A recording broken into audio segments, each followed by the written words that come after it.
Welcome to the Uninvited podcast, where we discuss things that will get you uninvited to your next dinner party. With us today, we got Pastor Raymond John of Freedom Worship Center, and it's a treat. It's my pleasure to have you here. It's fun being here. Good. I trust it'll be a very interesting discussion. No, of course. Like I'm very interested to hear from a pastor's point of view. About we've discussed things in the church, and we've from a musician point of view, and from people that are just like members of the church, right? It's rare that you sit down with a pastor and you kind of hear it from the horse's mouth himself, like what it's like, how are you managing with your own life, or how are you managing with the church, and all of the things that falls into that, and one of the things that is, I hear this term a lot, right? Okay.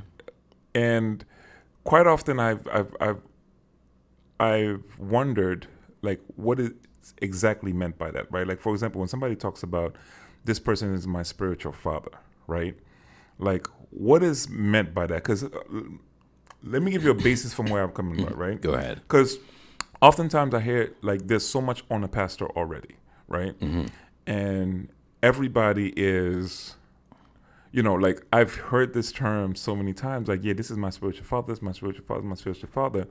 But then again, I hear from the pastor, I'm like, man, like, yo, this is so taxing because, everybody wants everything from me, right? And so I sit back and I think, like, well, shouldn't you be able to take care of some of the things that you need to take care of yourself, as opposed to, like, always dependent on the pastor to kind of like resolve every issue for you. You know what I'm saying? So, like, I hear the term, I just don't know what exactly, like, I don't understand it, to be honest with you. So, what do you think about that? Like, I hear it a lot. Well, I've heard the term being used, and I understand where some people are coming from, in the sense that they say, this is my spiritual father, meaning in the sense that it's under this man's ministry I give my life to Jesus. Okay.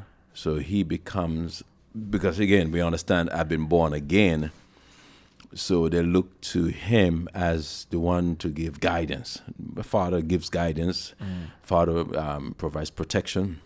Father has the best interests of that person at heart. But I guess there's a whole lot more to it. I think it was in the book of First Corinthians, where Paul was talking about we have many teachers, we have thousands of teachers, but very few fathers. Okay. And when you come to think about it, a lot of the people that we have to deal with come from a lot of broken homes, and most of them don't understand what it is to have a father, and that's an issue, a big issue that we have in our nation: fatherlessness. Right. You find a lot of single women raising their kids, but there is no man involved. Right. So, and the Bible tells us that God places us into a family, and in a sense, the pastor becomes like he's a spiritual head, but he becomes like a father to the people who come into the body of Christ. Of course, he is not the only person to be the father, because there are other men in the congregation who can be qualified to be fathers. As far as mentoring is concerned, I guess in the typical church, everybody looks to the pastor, which is really a big problem. Okay. Because the pastor alone cannot deal with all the issues that a typical church has. So that's why it's important to raise up other men. I see what you mean. Raise up other men and other leaders, Right. and even women who will be mothers to some of the women who come into the church. But that's a big issue all by itself. Right. But at the end of the day, it's important that we understand that that God is our spiritual father. I mean, we may take the place as far as to represent him to that new convert or to that person. Right. But our whole goal is to help them to see him as a true spiritual father. So you'd say the responsibility, like, all right, so I heard two different things, right? I heard, like, I understand that a lot of people sometimes do not have fathers of themselves, right?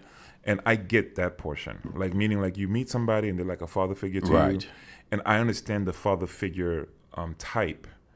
And then you have, like you said, there are women with kids, right, who does not have a father themselves, right, and they go to a church and they happen to find that, which is another topic too, because you know when women, you know, that dynamic could be kind of interesting, very interesting, right? But yeah, so I understand that part, right? But I think let me base it off. I could only base it off what I saw. Okay. Right. So what I saw is sometimes like, yeah, you know, you have this person that's your father and that's your father figure or spiritual father, right? And to me, it just seems like, you know, it's nice to say that you have one. You know what I'm saying? Because it sounds good to me. Okay. It's because I'm basing it off what I saw, right? Like it sounds good, but you know, when you look at it, I'm just like, okay, what is exactly are they providing for you, right? Like, for example, if you say that they're providing me with the Word of God, right? Okay, well, you can read the Word of God, right, yourself, and find out what God is saying for you for yourself. If you say they're providing me good advice, okay, you can get good. You could probably get good advice without even calling them a father figure, but just by simply asking, right? If you wanted advice, so if you also say, well, they are taking care of me by giving me some financial things, right? Then I would have to ask, well, where are they getting the funds to provide you with this type of thing, or is the funds coming from the storehouse? So what happens is, if you take, like, a lot of the things seems like things that people can do themselves. Now I know not everybody can do everything themselves, right? I get that part, but it just seems like, I guess what I'm trying to understand is, like, spiritually, what is the person actually doing for the other person that merits that title? Well, I think, being a father, it's a lot. It's a big responsibility. Yeah. And sometimes we use the expression spiritual father, and I think a lot of the saints do not receive the kind of care that they need from a father. And the Bible does talk about fathers. We need fathers because fathers. If you look at the example in a natural sense, when someone is when a child is born, the child has really no understanding of what's best for them. Okay. The child doesn't really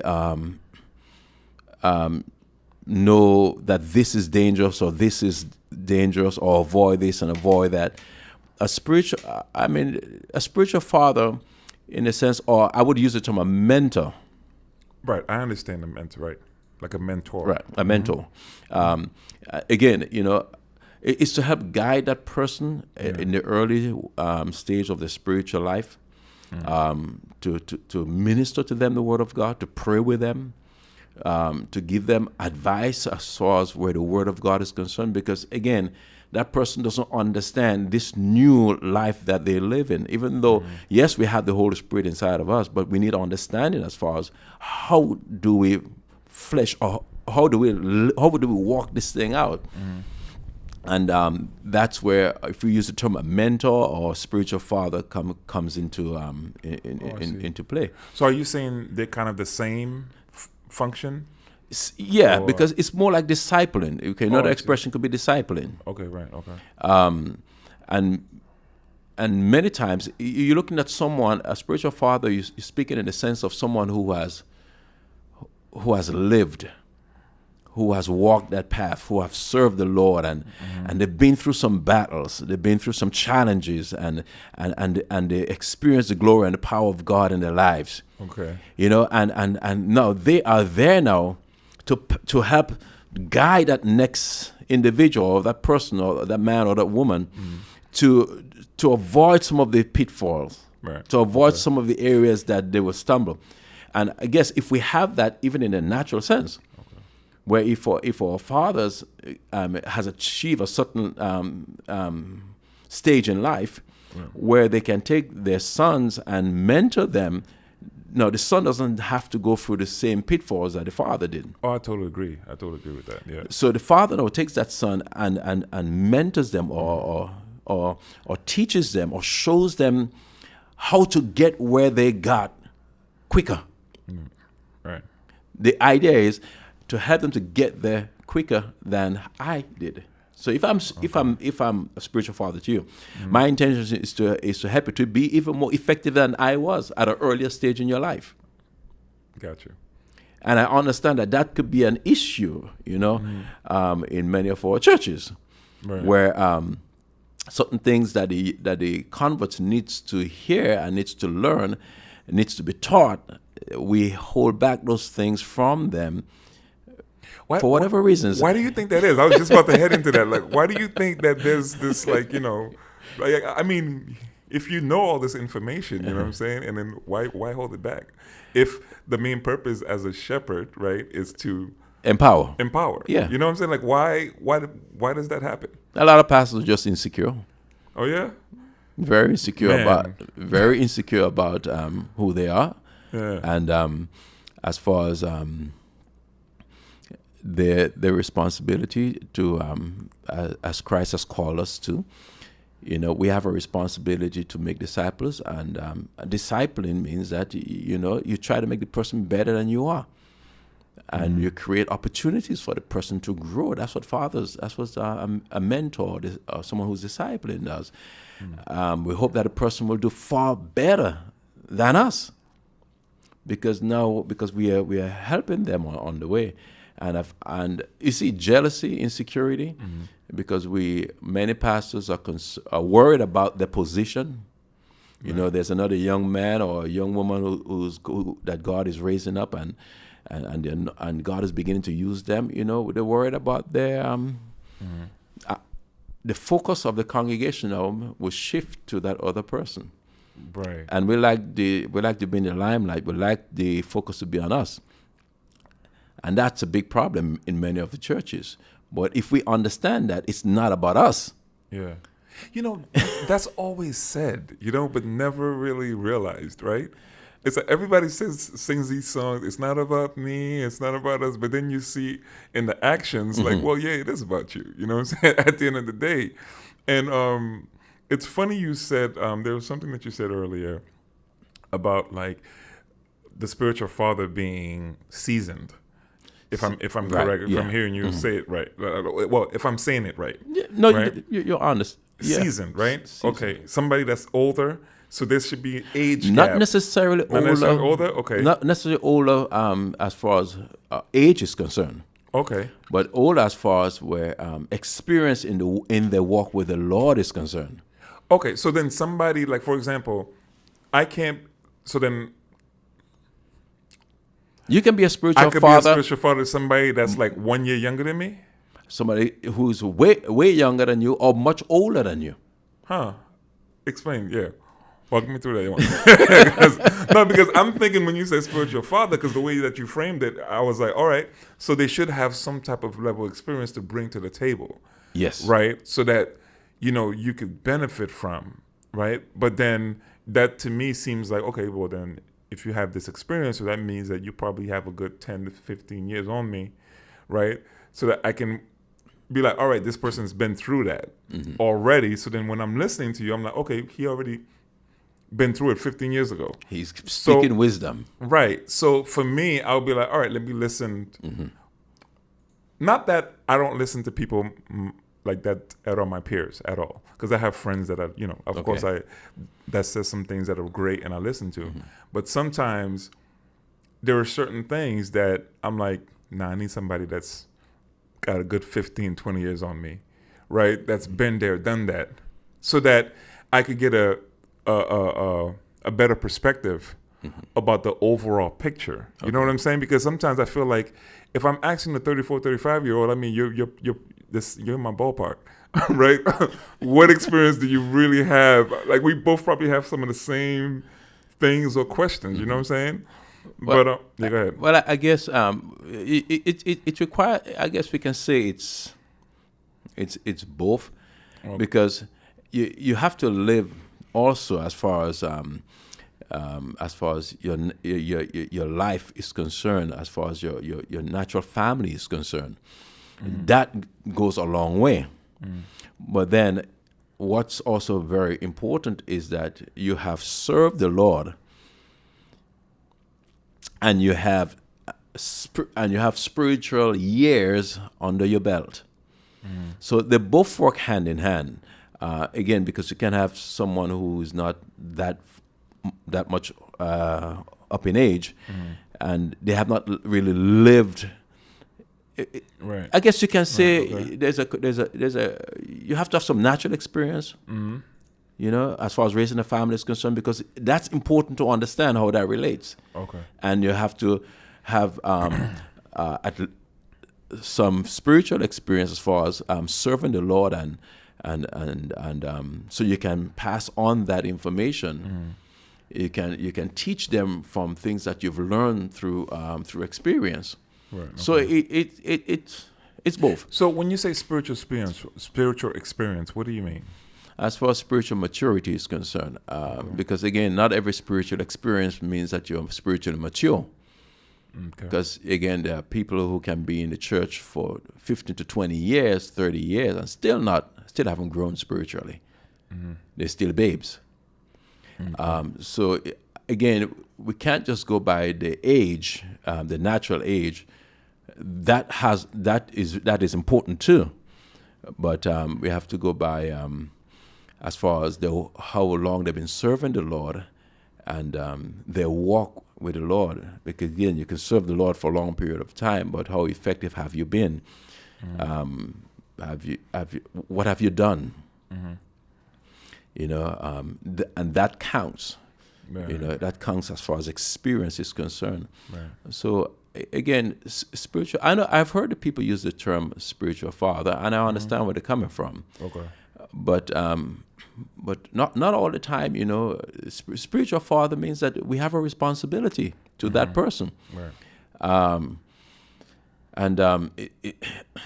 It's interesting sometimes. You know, the spiritual father sometimes is looking to the son to take care of the father. Yeah, basically. You know, A lot of that, yeah. And I've seen a lot of that. You know, like carry all my stuff everywhere and all that stuff. Now, don't get me wrong. Right. When I say this, people are like, "Oh, you don't." Look, there is a difference between being just being kind, right? Like somebody has something, somebody needs a hand, and you help them, right? That's perfectly fine. I'm not talking about that portion. I'm talking about sometimes it just seems to me that it's more about the act, the act of doing it, as opposed to the person accepting the responsibility that if I'm your spiritual father, or if you calling me a spiritual father, then that means I have a responsibility to you, right? And a lot of times, like, you know, for example, if like, how does it work when a relatively young man, right, calls somebody their spiritual father, and then they go to their spiritual father and they say, "Hey, you know, I don't know what to do about, I'm home, but I'm not working. I need a job. I need help. What can you do for me?" Like, how does that, you know what I'm saying? Like, how does that work? How does that dynamic, you know, play out? Meaning like that young man is coming to the person now for some monetary, you know, I shouldn't use the word gain, but they're in need. They have a need. They're in need. It goes. I mean, we have to go back again to the kind of relationship that person had with that spiritual father, because it really goes back to relationship at the end of the day. Okay. it's one of the things by the grace of God, sometimes my schedule is so tight. It's hard. Sometimes it's a lot to keep up with some of the brothers. But again, we try to help them as much as we can. It's about from the beginning establishing a relationship with them. In that you are in touch with them. Okay. That if they have a need, they can come to you. They have that kind of relationship. But at the end of the day, it's about what's the word I'm trying to find? The word I'm trying to find is, or let me just try and explain it this way. Okay. You are in that person's life, and you have an idea what's going on in that person's life. And believe me, it's quite a lot when you have your own family and you have your own responsibilities to deal with it. That's why it's important that you empower other men to help carry the burden, because one man alone cannot do it. Makes sense. So you're in the person's life, you know what goes on in their lives, and through as they walk with the Lord, you're not just seeing them on Sunday morning, but you try your best to interact with them during the week, especially sometimes when you have time together with them, like the men's fellowship. You can talk about. Sometimes you can get into a little bit more details as far as what's going on in their lives, or you can pull them to the side to ask them questions that's personal, as far as where they are, what are they planning to do with their lives, what goals have they set for their lives as far as themselves and their family. So at the end of the day, they're not coming to you at the last minute with a great need. But somewhere along the line, you have an idea what's happening in their lives already, and you try to encourage that person to do certain things in their lives to make themselves better. Because it's really we use the term fathers, but it's mentoring. One of the words that it's easier to use is mentoring. Okay. We are there for that person. Right. Mentoring takes on a whole different. It involves everything. The spiritual walk. It involves the natural and physical needs. How do they deal with those things in their lives? Let me be a little bit, I guess, from experience of what I've saw, right? And a lot of times you see young men, right?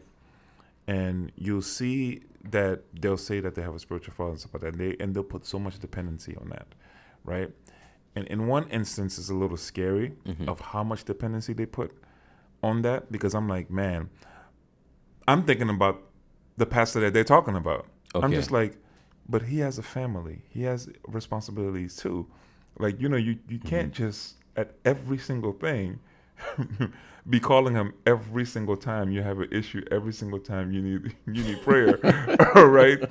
Like you have to have some type of consideration, right? That's one thing. But the other thing too is like, and I'm glad you used the term mentorship, because it's not that I have anything wrong with somebody being a father figure to you, right? No. That happens to everyone that needs that, to have that need. But here's the thing, though. It's one thing to call someone a father, but it's another thing to feel that you've been fathered. Right. I agree with that. For sure. Because again, we can say that's my spiritual father, and I understand the expression, but how much of a father is that person to you? The person. So again, it's more than just, there should be a sense of pride in that, because of what I have contributed in the person's life. They feel a sense of pride. But again, they have grown to the point now where they become independent of me. Right. That's the whole. That's the whole purpose. Okay.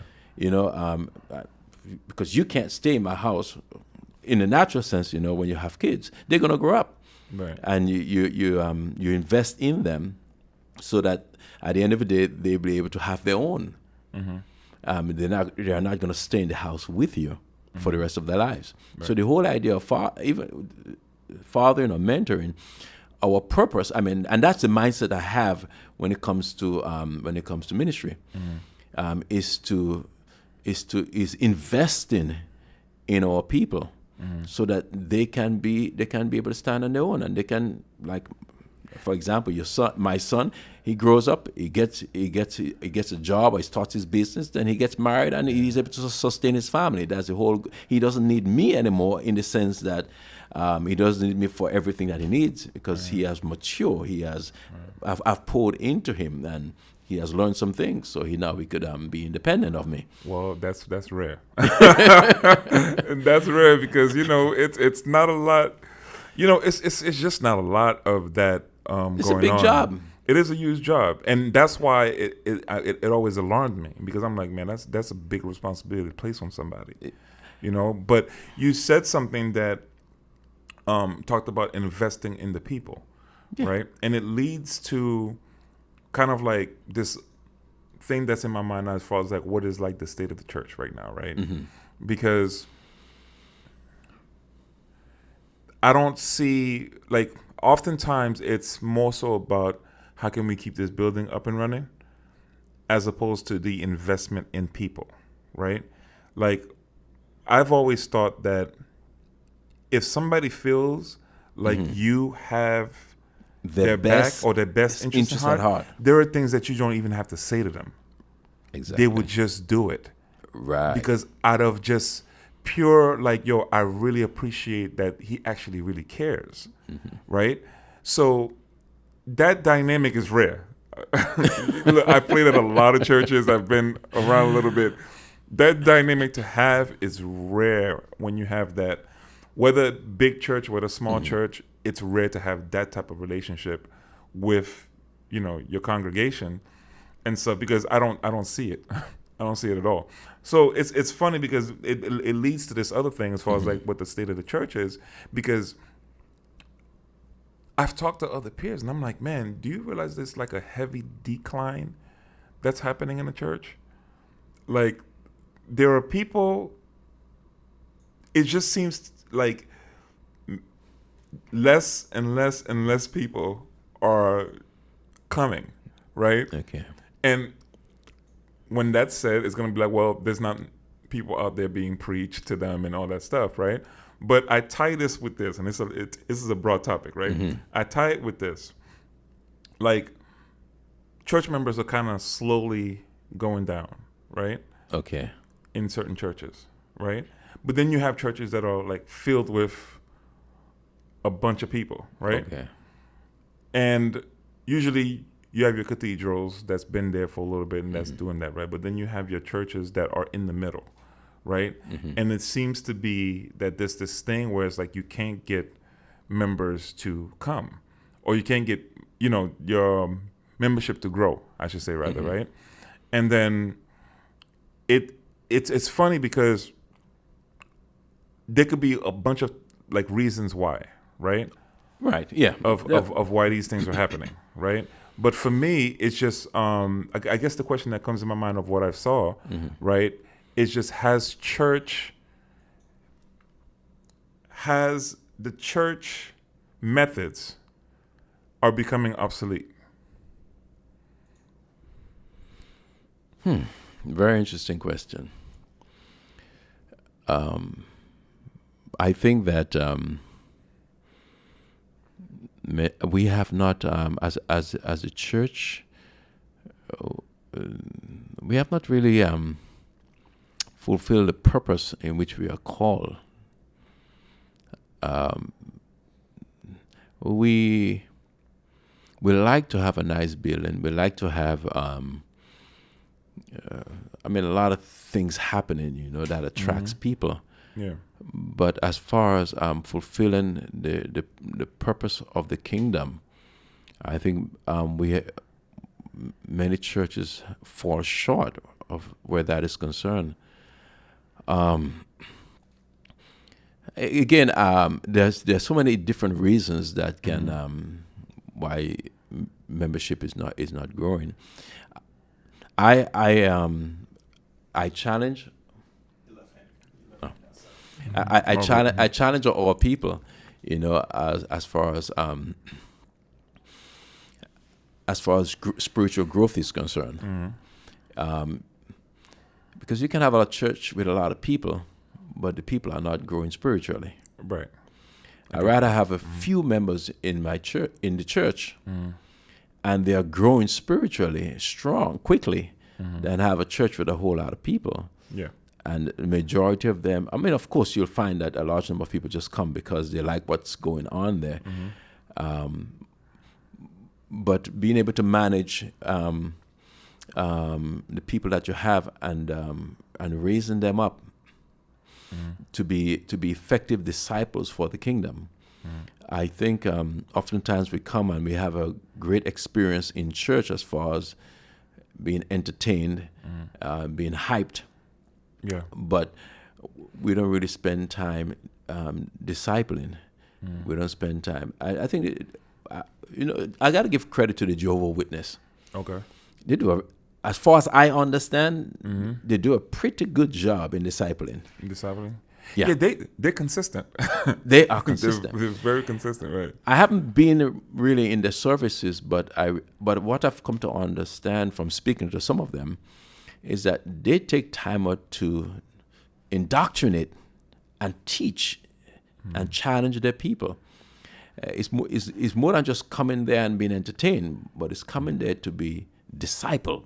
Right. So when they come out there in the streets, they are on a mission. Of course, the whole different reasons for that. But again, they're they're on a mission because of the teachings that they receive while they in that organization. I agree. Let me give you a picture too, so that because I know that once I'll give you a picture, I know you're gonna take it away. Look at this picture, right? I'm a musician, right? And I'm sitting up there and I'm playing, right? Wherever the church is, whatever the church. This happens. Actually, most churches that I've seen, right? To be honest, okay, right? You're playing, and then the people come in to worship God, right? They come to the house of the Lord to give praise and give thanks and worship and forget everything, right? So let me give you the picture. Let me give you the lenses of a musician of what I see, because I'm there and I can scope every single thing that's happening. Okay. Around, and actually, my job is to kind of like play to the environment and play to what's going on, and as God is giving it to me, right? So here's what I see. I'm going to use this word, right? It's almost like people are zombies. And let me explain. Zombies is people. Go ahead. Let me explain. So they come in a church and they come to worship, right? At about 5 to 7 minutes, their phones are picked up, right? They look at their phones and they're worshiping and they're looking at them, they're worshiping, and boom, and they put their phone down, and then somebody comes walking in and they walk in and they greeting the person too, and then they start having maybe like a 2-3 minute conversation, right in the middle of worship. And then the praise and worship is like, why don't you guys worship? And boom, boom, boom, praise and worship is going on, right? So now, what I've seen, now I'm giving you just a description of a setting, right? So now you have that going on, right? And then you have people like, worshiping God and trying to get into the worship, right? But then the music is probably horrible, right? So then now they're having a hard time trying to stay focused and connecting, right? And so now the music department's not, it's not together, right? And the people's looking like, yo, what's going on? And they're trying to get into worship. So there's this thing that happens on a consistent basis, right? Okay. And in looking out, right, I can literally see where people, like, it's literally 5 to 7 minutes before they go off and do something else. I'm seeing this. The attention span is short. It's really short. Like, if I could give you a camera and just be like, look at this, and just take a look at afterwards what happens. the distraction level is serious. Wow. And so in my mind, I'm like, man, yo, like, and sometimes nothing has to be going on wrong, even. They're just you know, distracted. They're just completely distracted, right? And so this happens throughout a 2-hour service. If you do the math of 5 to 7, every 5 to 7 minutes, they're distracted. That's a lot. You probably have a 20-minute service out of all of that of focusedness. And then I'm sitting up there and I'm playing and I'm like, yo, what's going on? Like, why is it so hard to get into the presence of God? Like, what's happening? I know people come with their burdens. People come with stuff on their minds, right? And I had to say, like, you know, what's actually happening? And one thought that came to mind was habit, right? Is it possible that because the people are seeing the same thing the same way, done at the same time every week, that their muscles just stop growing? Much like you go to the gym, right? Oh man, now you brought up a very. You go to the gym and you lift. You keep lifting that same muscle. It doesn't grow anymore. It becomes right? a routine. It becomes a routine. So it's such a routine where this is why I use the term zombies, where it's just like programmed. Okay, and this is next, and this is next, and this is next, and it's so programmed that, like, if something could be a powerful word or not, they can't filter through it. You know, so it's not even about the word is not powerful. The word's probably like tremendous, right? But they cannot filter through all of that habitual years of doing the same thing the same way every single time, right? Because we're creatures of habit. Habit, right. And so that's the only thought that came to mind. I'm like, you know what? They're so used to this pattern, right? That it just seems impossible to get out of it. And on the contrary, I've been in worship service where the music was, everybody was in one accord. Everything was tremendous, but you still saw it. It didn't change it. Well, I guess everyone in the congregation is not at the same place. People come there for different reasons. People come for a lot of different reasons. Some people come looking for a husband. Some people come looking for a wife. Some people come to scope out the area to check things out. I don't know the different reasons why people come there for, but I understand the point that you're making, where the experience in church becomes a routine, and then you have to ask yourself, then, wow. I mean, of course, we do have guidelines of. I mean, you have to have guidelines of how things are going to be done to a certain point, because if not, it's like a free for all. You know, there's some kind of guidelines you have in place, but I understand what you're saying, that it can become a repetition, and I know for me it is. I'll be honest with it. Like, I can literally call it. Even like You sometimes know? we know when the service is going to start, you know when this is going to happen, when the Right. next thing is going to be happening, and it's like I know when they're gonna shout, when it's gonna be time to hoop, when they're gonna do all that stuff. It's all programmed. You know what I'm saying? And it's just like, it's even harder as a musician to be, just to be, quite frank with you. It's even harder because now you have a lot of different responsibilities. Not only you got to play to that, right? Now you yourself got to filter out whatever that you need to filter out in order to even get to a place of worship. So there's a lot of digging that musicians have to do, because you're on stage. And just to be able to play. Mm-hmm. And it's crazy because it's just like where do we go from here? If I should if I should use that that term or statement. That's a very interesting question. Because all right, let me give you another. I'm sorry to just. No, go ahead. Like, for example, if I was to ask somebody, like, why do you come to church? Like, tell me the one thing that you come to church that you couldn't do at home. For example, if I said to you, if somebody says, I come to church because the fellowship of the people, well, you could call a bunch of people over at your house and be okay.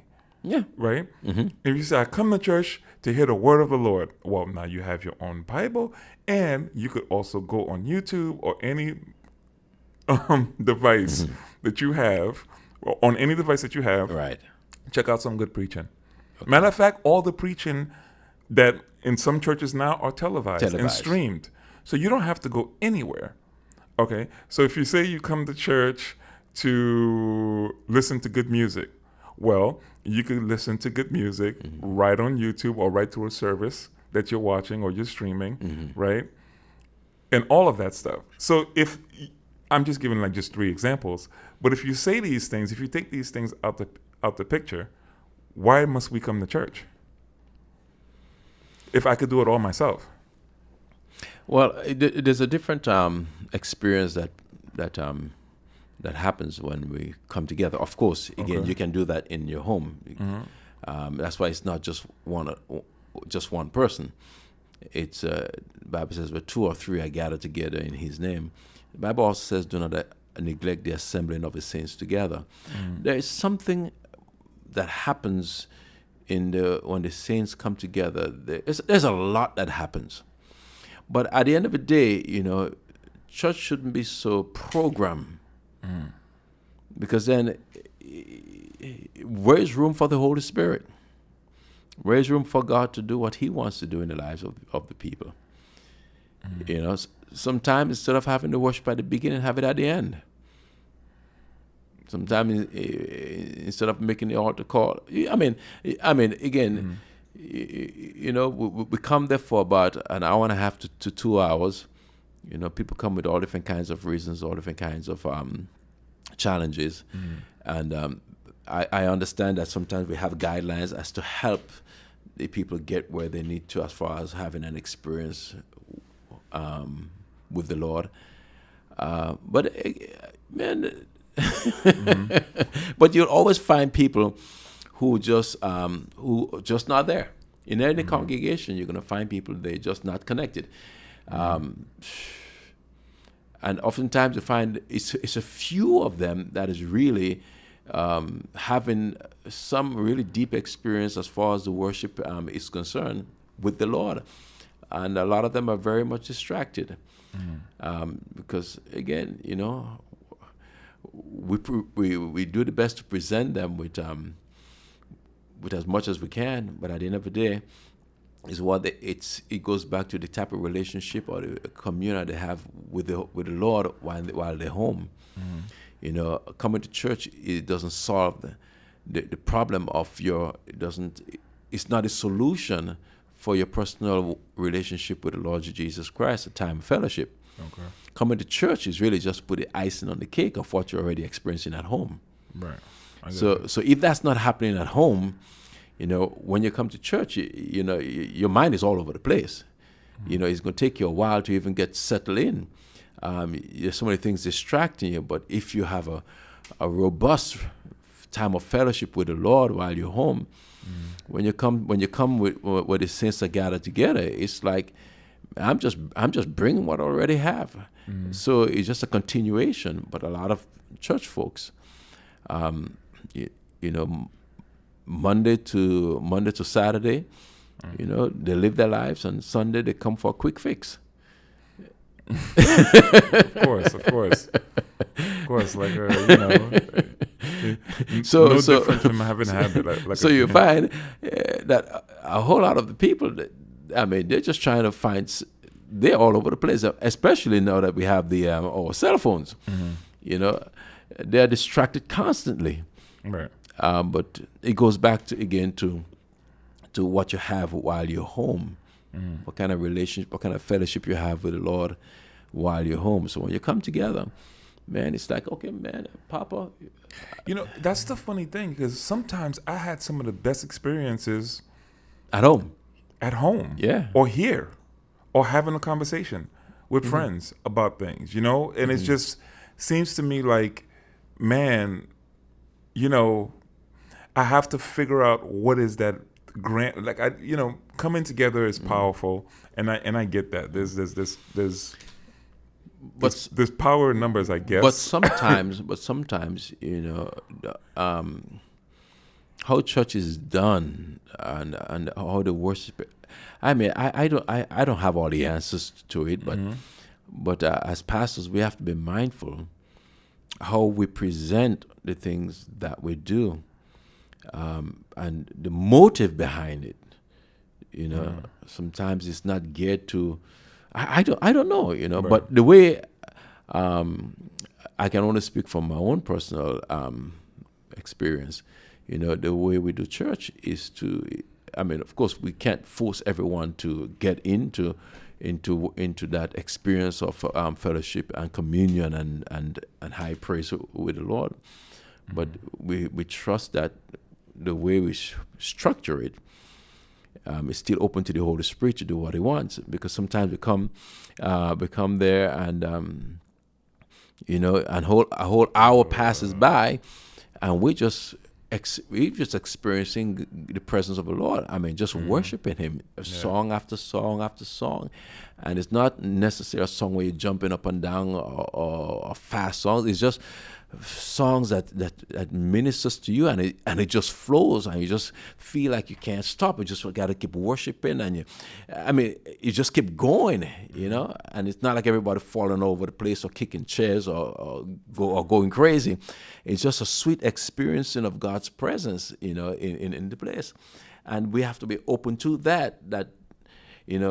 But I understand where you're coming from. You go to the church, you go to the worship experience, and you know exactly what's coming next. Oh yeah, absolutely. And you can actually put your put your you timer can, on it. You can put a timer on it for sure. For sure, you can put a timer on it. It's and it's funny because I guess the reason why we've had me and some friends had some conversations about it, and the only reason you can have a conversation about it is because you really care about it, right? You want the place that you go to be this place that we can experience God with no limits, right? Without any limits. Right. So, it's funny because, you're in there and again, you're in there and you could tell when everything's coming, right? And so I have to sit back and realize, okay, why do you, what exactly are we doing? Mm-hmm. So if we're saying we're going to invite the presence of God, right, and the presence of God is going to come in, I'm beyond the emotionalism of it. Mm-hmm. Because I know what that do. And I know that with the help of music, it really helps the emotional experience of it all. So I know how deceptive that can be. Mm-hmm. Whereas you feel something, but did anything really happen? I don't know. Mm-hmm. You know what I'm saying? Because look, the music can be very deceptive. It really can. And it's also a very effective instrument. It is effective too. I'm not saying it. I know it is, but it's what I say. But it can be very deceptive. Right, deceptive in terms of saying you feel something, right, and you get into this place of you're in the presence of God and you're locked in and goosebumps are coming out and you're feeling the presence of God, chills all over your body, however it comes for people, right? And you're feeling that emotionally, right? Yeah, okay. But yet it makes me think okay, so then there should be some action follow that, right? There should be some type of proof that, okay, God was here. God was here. Right? And I guess I'm going into this type of topic, right? Because sometimes if I look at church, I would think that God is indecisive. Now I know that I know that's not to be true. If I'm claiming God, the God I know, right? I hold the God I know to this standard of beyond what my brain could even perceive, right? Of how great and how good and all that stuff He is. Okay, so if I look at God through the perception of church, I would think He's indecisive. I would think that He doesn't know if he wants to heal you today or bless you financially tomorrow, right? But yet it seems like the safest thing for Him to do is heal you, right? Because as soon as you ask Him for money, He doesn't want no part of it, right? So, no, check what I'm saying. Let me go with you with this, right? So it seems to me that you always see the miracles happening of people getting healed, right? And you see all that stuff, like people always, everybody's getting healed.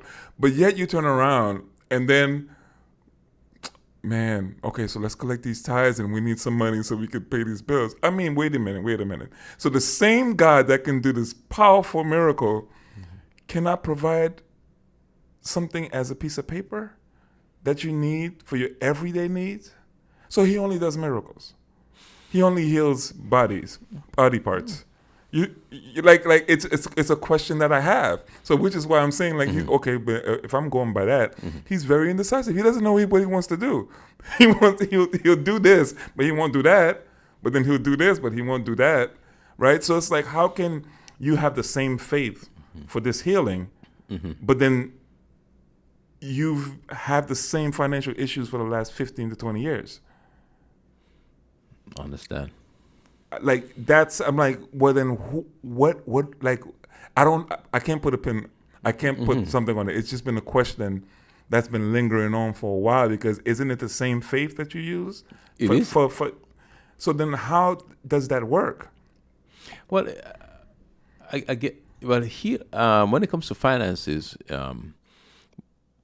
sometimes there's some natural things that you need to do.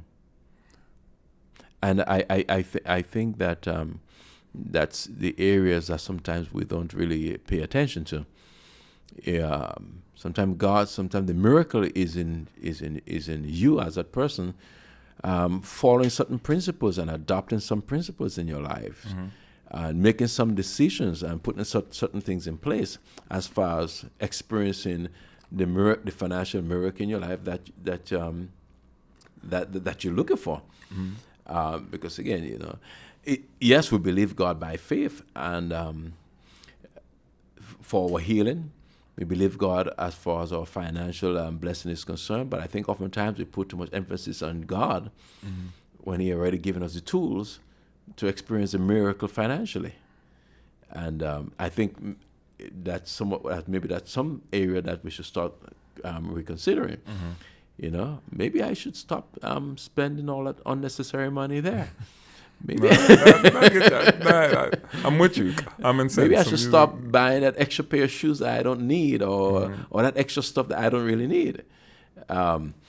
So then, all right. So then that's great. That's on a personal level. Okay.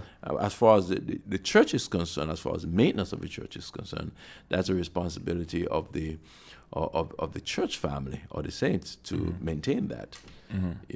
But as far as many people asking God for blessing financially, and sometimes God is saying, listen, there's some principles, there's some things you need to put in place in your life to experience that financial breakthrough.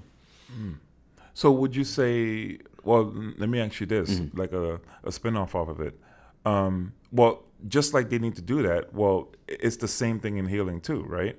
Meaning like, if you take care of your body and you do what you got to do, then you could give yourself an opportunity to be well. Right? I mean, God does heal. It's right. God does bless financially. Right. But sometimes we put all the emphasis on God, and He's saying there are some basic things that you need to do as an individual to experience your healing. And if you follow those principles, yes, you will experience health in your body. So is that how does that tie in with it being a miracle? So is that a miracle if I do it myself, based off the common sense that God has given me? Because or like, how do we define what a miracle is? I would say how a miracle is defined is, in a sense, a supernatural occurrence of it. Sometimes it happens instantaneously. Sometimes it happens progressively. But supernatural intervention of God. Okay. That's what I would call it. Something that you know that it's supposed to take a certain number of time to get done, but it happens almost immediately or quicker than you expect.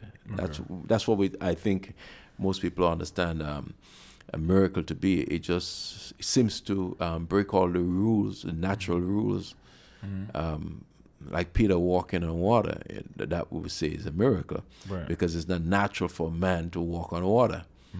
So, not break the rules, but circumvent the rules, Right. so to speak. So it goes past what we understand As normal. as normal for human beings Right. to experience. Sorry, guys. Try not to shake the table. Okay. Yeah, sorry about that. Sorry about Raise your leg. Raise my leg. No it. problem. Looks like it's an earthquake. No worries. It's good stuff. It's good stuff that we're talking about, because miracles is something that is another thing too. It's like, what is it? And since we're saying that, it's a supernatural occurrence, right? That you can't explain it. So here's the thing. So it's like, if somebody tells me I'm healed, right? Now I have no basis to know that if you was really healed or not, except that you showed me documents Right. that you was at the hospital and blah blah blah. And more than likely, I'm not going to ask you all of that, Right. Unless I you just- know, unless I you knew knew the person, right? exactly, or because I'm just gonna have to take your word for it that you're Bottom healed, line, yeah. right? Now, here's this thing. Here's how I think about when I'm thinking about God doing something, right? And I'm just my mind, and you could feel free to, dissect it, right? If there's a supernatural occurrence happen and God does something, I should not be able to, not at least 1% or 0.5 or 0.1% be able to explain that from a natural point of view. Meaning, like, I there got should you. be no excuse that that this is God for real, because it goes against, like, for example, like Peter walking on the water. Right. It goes against all laws of physics. Like, you're supposed to sink. Naturally, right. Naturally, right. So if I can put a little point on it and saying like, you're delivered.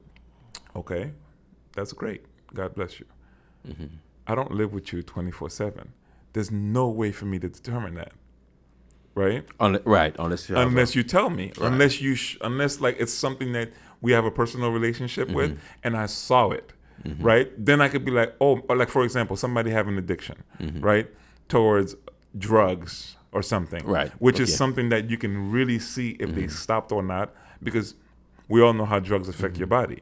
Okay. Right? I can see that. I can Right. say, yeah, they stopped doing crack because Right. they look good. Their body's back in order, like they're back in their right minds, and they're good, because we You all see know some kind of evidence. exactly. You Right. see some evidence, right? So certain things you can see, you can say, okay, I can see that evidence. I can see this evidence. I can see that, right? But a lot of things, I'm like, wait a minute, I can't really quantify that. I can't see I any can't real really ev- verify. but except take you for your word. Right. Take you at your word, right? And for me, it's just like, what are the chances or probability that that you probably embellishing a little bit, right? Maybe. and then you know what I'm saying? And then because everybody wants to experience the great the glory of God and all that stuff. Like, who doesn't want to experience some supernatural thing? Everybody wants to. Even people that act like they don't believe in God wants to, right? Yeah. But it just seems to me a bit exaggerated, a lot.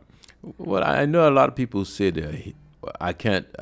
sometimes there are a lot of people who say they're healed, may not necessarily be healed, or they may have, or I don't know. I mean, but again, unless you can actually verify that they had some kind of illness, you basically just have to take their word for it. But a lot of that happens. I mean, there's so much stuff that goes on in church, man, that so much stuff that goes on. I mean, so much gimmicks that goes on in church. Well, I mean, sometimes people want to look more spiritual. They want to make it look like they had they had some supernatural touch from God, when actually they didn't. A lot of that goes on. Yeah. Yeah, for sure. Yeah, to make themselves look like, oh man, I'm in touch with the Lord. It happens in church. Yeah. I mean, it's interesting. It's interesting. And don't get me wrong. And let me say, I'm not saying this. Let me make this point. It does happen in earth too. Like everybody, kind of like Yeah. It doesn't just happen in the church. So just to defend the church a little bit. I understand. Yeah, it does. Yeah. It does happen in everywhere in life. life. Yeah. People exaggerate. People tell stories, and people want to look more than what they are. Right? That is so true. That is so true. But it's but like, I guess, going back to the church, I just hold it as I still hold it as sacred. As it's supposed to be a sacred place. It's supposed to be a place where you can come and find refuge. It's supposed to be a place where you gather and you planned to attack. Not attack's the wrong word, but you plan to go out.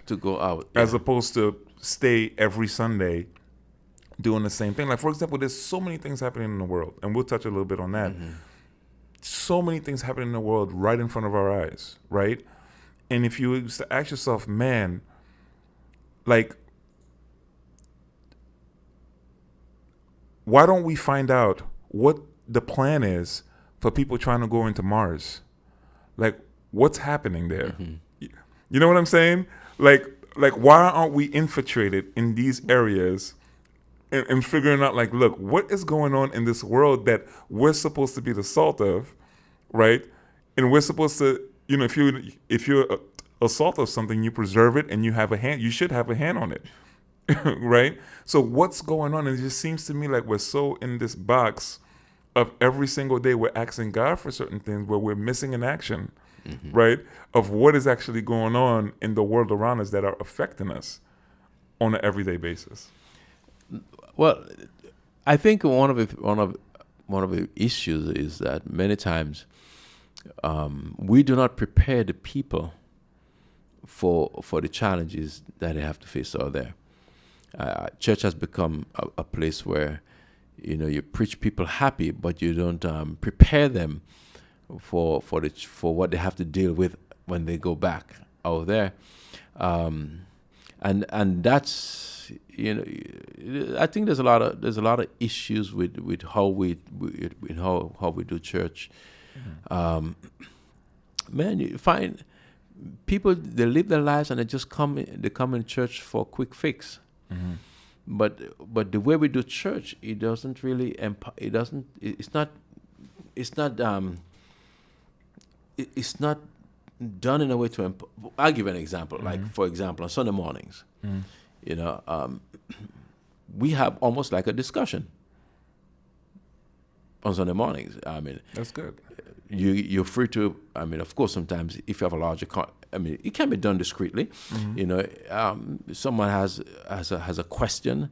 They can feel free to put up their hands and we will expound and make it more clear as far as what we're trying to say, so that they can understand. So when they leave, and make it practical, how they can apply it practically, so that when they leave, they now have answers to some of the things, the challenges that they deal with, rather than, as you had mentioned, rather than come and we are in this building, and all we know is what we experience in the building, and what we experience in the building does not do anything for us as far as when we leave the building to go there to encounter the things out there. We're not equipped. We're not empowered. We don't. We go. We do our weekly duties as far as job or whatever it is concerned, and we just look forward to the next Sunday to come back for another quick fix. Right. But if we as pastors take the time in our preaching and in our means of communication to really just challenge the people, some of the things that we do, that I've started doing, we're studying the book of 1 John, and as a congregation to go and read the book of 1 John, And then come Sunday morning, a couple of you will come and say what you gleaned from it. Right. That's good. I mean, accountability. Hold them accountable. Right. But the idea in all of our teaching now, as we learn from the scripture, how can we take that which we learn and use it practically?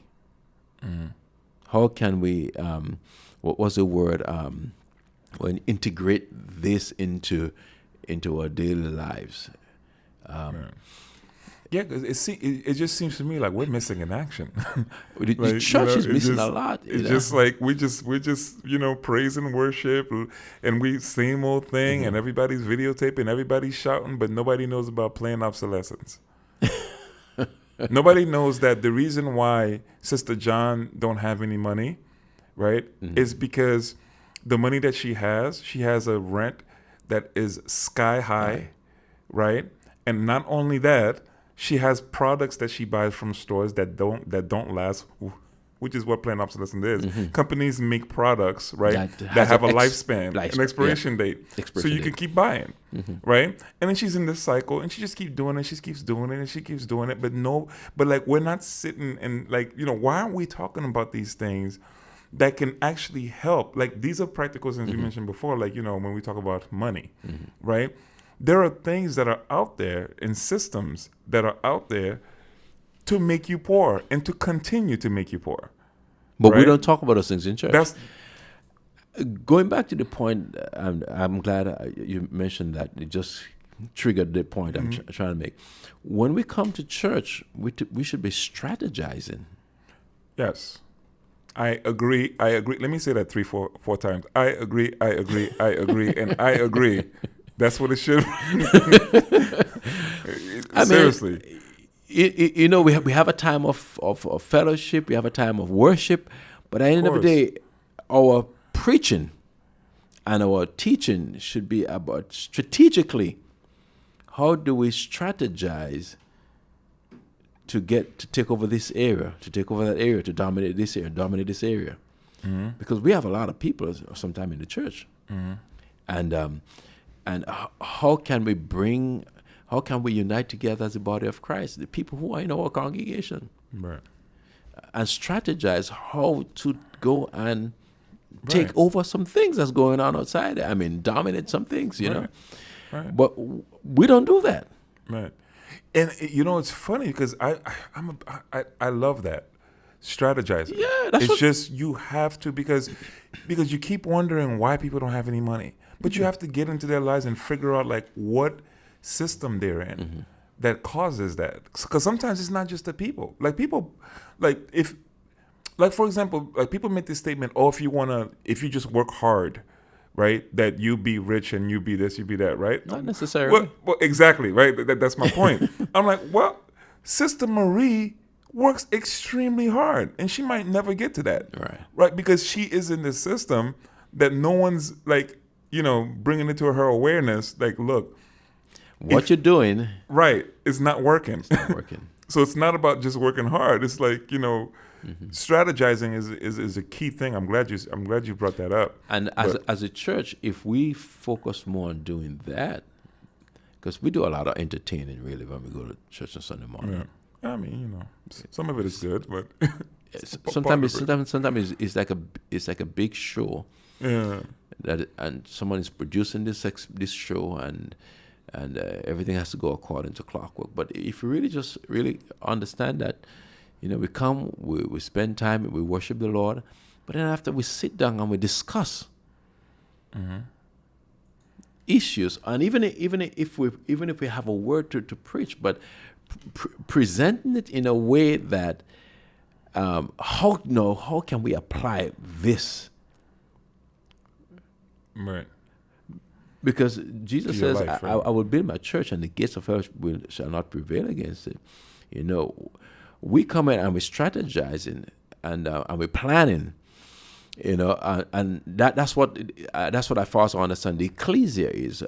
When countries, the heads of whatever departments come together and they sit down and they plan as far as how we're going to implement this. Right. And from what angle we're going to do it. As a church, when we come together on Sunday morning, we should be doing the same thing. How are we strategically? How are we going to make advances? Yes. Right. Okay, I know you're in this department, you're in this area, and that area, and that area. Now, how can we help you to be more effective where you are? You see, how can we help you to be more effective where you are? Now you see, but we're in a generation where it's like, go get yours. You do you, you do you, you do you. And it's like, as a church, like, why? All right, I could do me by myself. And the church standing behind that person. That's an excellent church, if it exists. That's an excellent church. That don't even exist. I remember. Well, if you see it, funding the project. Well, if you see it, please let me know where that is, because that is. I would like to see that, because it's just it doesn't happen. And that's what I mean. As far as that's what I believe. That's what should happen, right? Of course, not everybody is going to be honest, but you screen the people who are among you. You screen them. Of course, you don't know everybody's heart. Right, of course. But for the most part, if you know that this person have a passion for certain area, for certain thing, and it's outside the church, it's really outside the church. Right. We as a church now, okay, how can we empower you? Right. Which, you know what's funny you say that? Because it actually makes good business sense. It does make good business sense. You have an investment, you invest in it, and then you get a return. Yeah. It just makes sense. It's what we do. You know what I'm saying? Like, it seems logical, but it doesn't happen often. I shouldn't say it doesn't happen ever, because I'm sure people are doing it. And the whole idea is I mean, the gains come in different ways. Right. The gains come financially. The gain comes as far as getting a stronghold in certain areas. And the whole idea is so that we can be more effective as far as reaching souls. Right. Because at the end of the day, it's all about reaching souls. So if there's a financial gain, how can we use the finances to strategically make some changes and reach more, bring more lives into the kingdom? But you know, of course, you know, we as a church, that's what we should be doing. Like somebody has a project. You know, and for the glory of God, and we see how we can implement it, and perhaps let's say somebody want to open up a shop, right? And for whatever reasons, where maybe now that shop can be used to help mentor other men or women who's coming off from prison or whatever it is, and they can come there now and get a trade, and while they're there, they can be ministered to at the same time, you know. Why not? Why doesn't church fund that? Help fund that, so that person now becomes effective and successful, and we trust in their success. They remember to be a blessing back to the ministry or to be a blessing to somebody else. I totally agree. You have to. The wealth is in the people. Yeah. It's not in activities. It's in investing in people. It's in the people. I strongly believe that. And it's funny because other cultures understand that. Yeah. Very well. They invest in their own, and they invest and say, like, look, we're going to push you as far as we can push you, right? So that in turn it can like be this like web of things happening in the world that we have a part in, that we're influencing, right? Because the whole thing is to gain influence. And it just seems like, man, that's so rare, man. I haven't seen that happen. Like, I mean, not that I've known of. You know what I'm saying? I've had that kind of mindset to a certain degree, but it was more. It reinforced when I met Pastor Sunday at Elijah.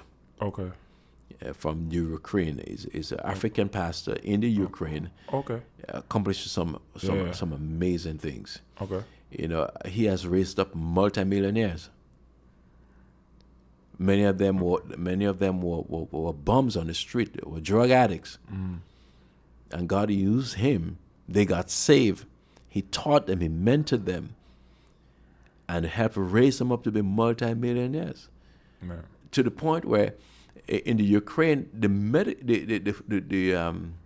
the medical facilities or the medical facilities were run by people in his church in the country. Wow. Okay. The school system was put together by people in his church and funded by the government. Wow. The welfare system for the country is run by people in his church who he has mentored. Really? Well, see, that's beautiful.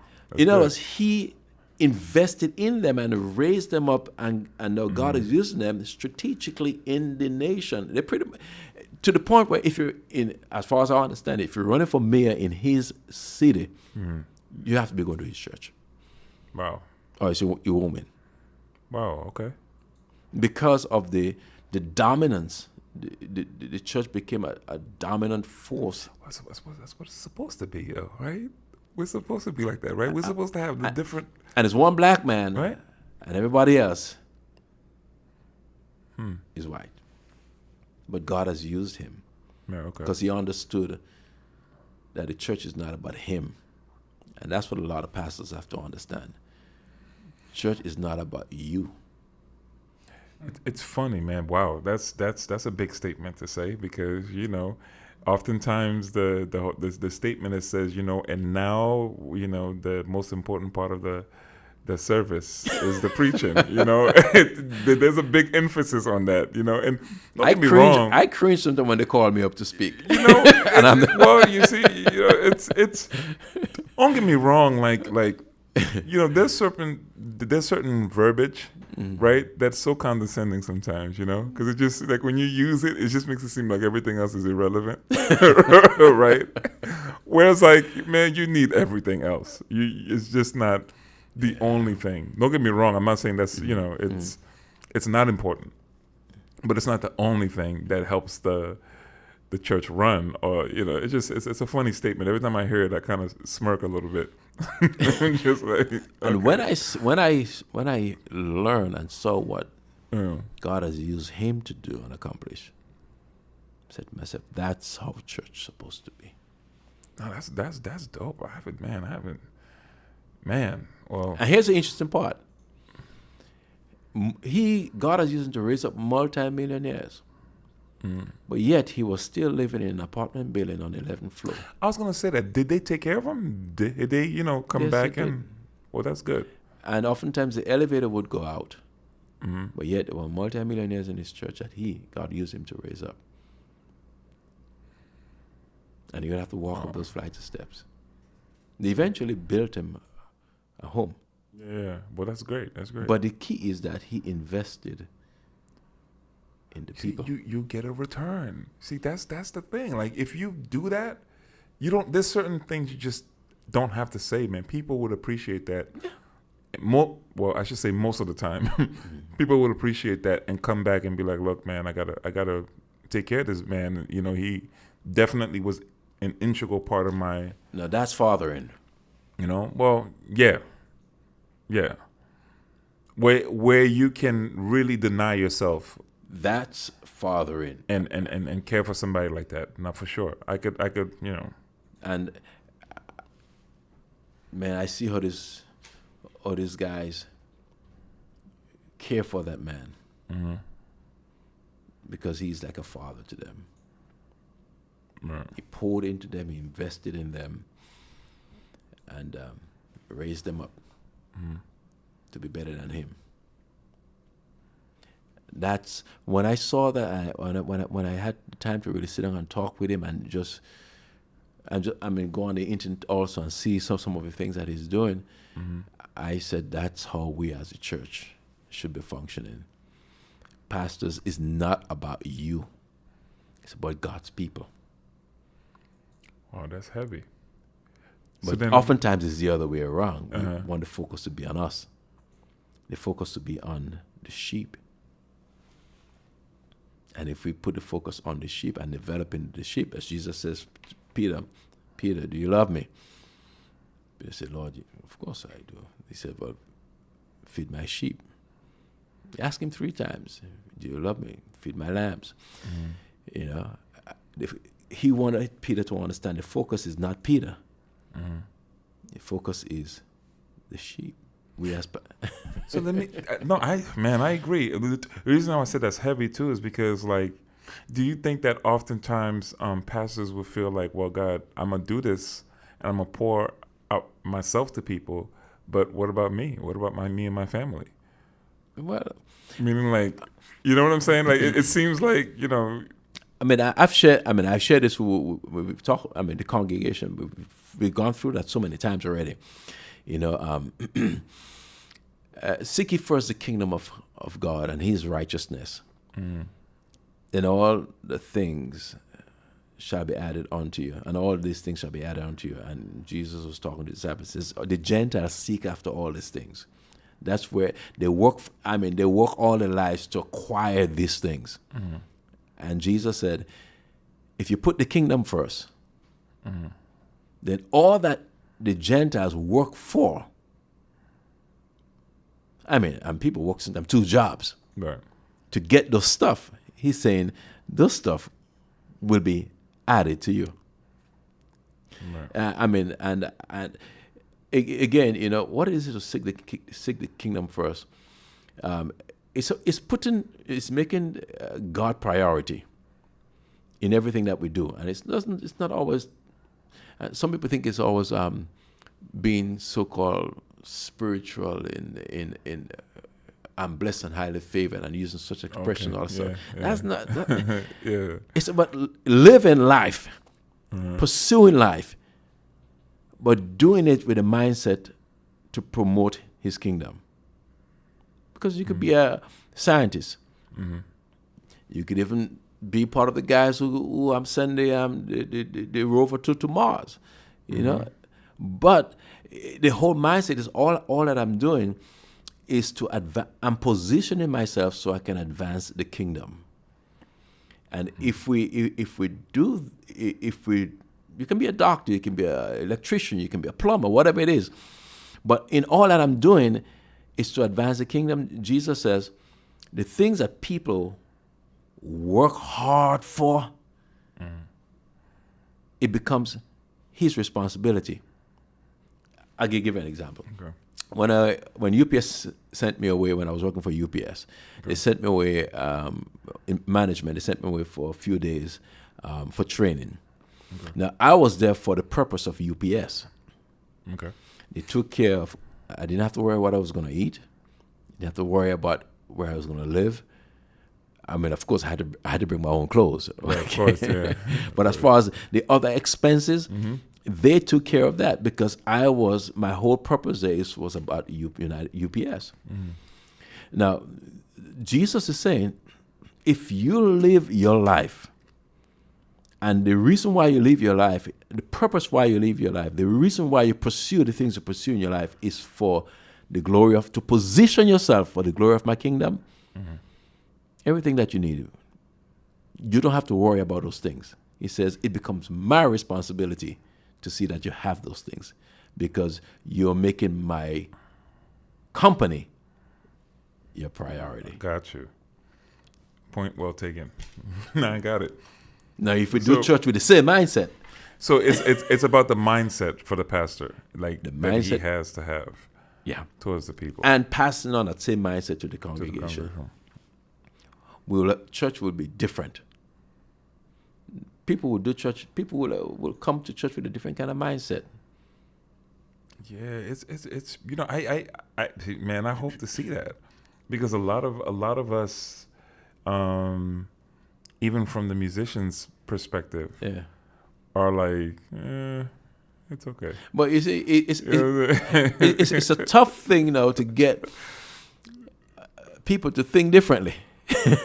When they're accustomed to doing church a certain way, it is hard to get them to think to take on a different mindset when it comes to doing church or life is concerned.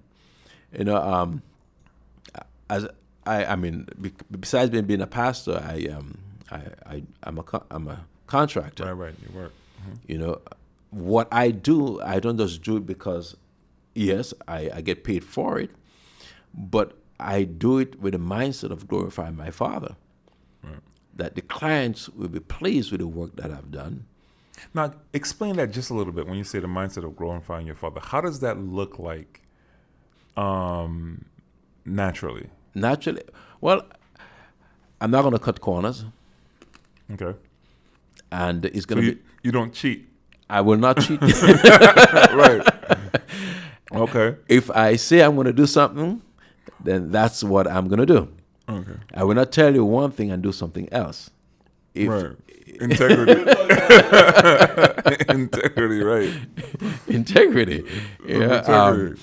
And often, most of my clients, they would say, wow, I didn't expect it to look like that. Right. Because... Well, hence this place. Right. I didn't do it.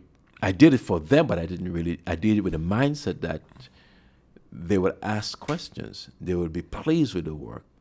And hopefully I will leave a good taste in their mouth. They might ask me to come back again. Okay. It's another opportunity now to have a different kind of conversation when I go back there. Got you. Or even while I'm there, after the work is finished, it's like I can now use that opportunity to tell them, to explain to them why they got the kind of job that they did. I mean, of course, you have to be wise when you present it. Right. Okay. But it's seeking an opportunity to get some kind of discussion where I can now tell you about the love of Jesus Christ. So even in my work, I'm doing my work so that it will make you it will touch something in you that you would say, man, wow, this guy, he's... So are we saying that excellence is of God? Excellence should be the trademark of every Christian. So why do our church sound system sound so crazy? Yo, it be sounding crazy, I'm saying, like, yo, it just be hard to get into worship, feedback everywhere, right? Sound guys is having lunch while worship is going on, right? Whatever the case is, I'm just exaggerating, but it was just to me, like, man, like, so I hear you 100%. Like, you have to present excellence, right? Even before having a single conversation with anyone. Right. About God, or about faith, about anything of that nature. Let my works speak. Right. Declare who I am. And hopefully it will give me an opportunity to tell you more about the one who helped me to do this kind of work. I dig that. And if we do the same thing when we come to, as far as pastoring is concerned, having the same mindset, that what I'm doing, I'm investing in these people that the Lord has placed in my hands. And I have a responsibility to give them the best and train them and develop them so that they can be the best for Father's kingdom. So I agree. I would say amen to that. So does that hold true to musicians? To be at your best, excellence, right? By all means. By all means. Praise and worship. So that means you just can't get up there and just sing any old song and call it the glory of God. You should aspire to be better than who you... I mean, of course, everybody has different levels. Yeah. But... Oh no, you could. Yeah, okay. Yeah. We have to strive to present the best that we can. I mean, of course, everything may not be to where you expect it to be, but you're endeavoring to fix and adjust things so that it can get to where it's a level of excellence, praise and worship, where musicians are concerned. Striving to be better at what you do. Right. But not collectively and preaching, individually, yeah. As far as presenting the word of God to be better than how you were. I mean, everything is challenging everybody to a level of excellence. Yeah. No, well, everybody's gonna be there at the same time. No, but again, you always want to present the best. No, I agree with that, and just to to say that piggyback off that. I agree with Musicians should come to rehearsals. Yeah. Well, yeah, I agree. I agree with. Excuse me. I agree with all of that because the whole thing is, it's like I agree with that standard being there to help us get to a place of excellence individually and collectively. Collectively, yeah. And as well, it's just, one thing that I like. It's just when you don't see the effort there. That's the problem, right? That you're not really trying to get better. You just want to get up there and just do any old thing.